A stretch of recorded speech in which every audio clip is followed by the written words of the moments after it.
The Nintendo Switch 2 feels destined to be a surefire success. Gamers are clamouring for a more powerful system, they're still purchasing the best Switch games in their droves, and the positive sentiment surrounding Nintendo's IP is stronger than ever.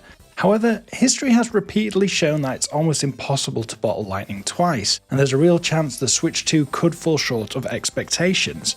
Nintendo has been hit with this harsh reality several times.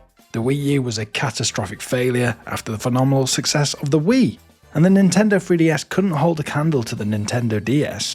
Even the SNES failed to outsell the NES, and the N64 and GameCube, as beloved as they may be, continued a trend of declining sales for Nintendo until it gambled on the Wii.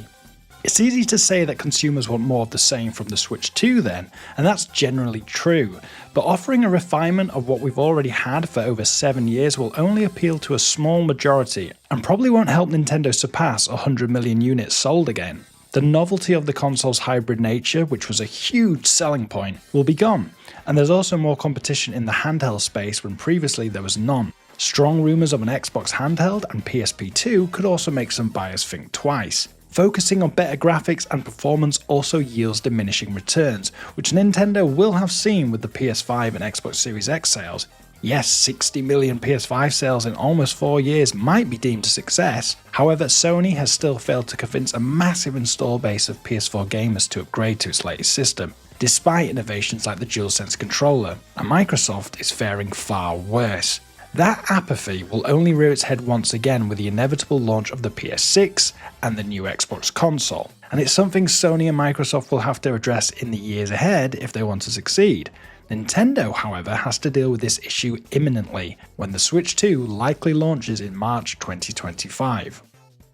Does Nintendo need to include a gimmick or unique selling point for the Switch 2 then? I'd argue yes, though whatever feature it implements will need to be compelling, like the dual screens of the Nintendo DS instead of the Glasses 3 3D of the Nintendo 3DS. Try saying that quick. Thankfully, Nintendo isn't afraid to experiment, and the company's president, Shuntaro Furukawa, nailed it, I know, thank you, moving on, recently told shareholders that the Switch 2 will stand out from the competition. There's an increasing need, more than ever before, to continue offering unique propositions to become a brand that customers choose, said Furukawa. Obviously, Nintendo's biggest strength is in its library of games and unique IP, but even that could pose a problem.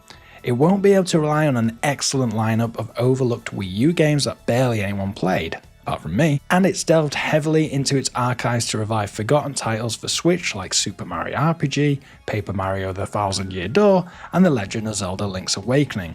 Software droughts could seriously derail any momentum Nintendo has built.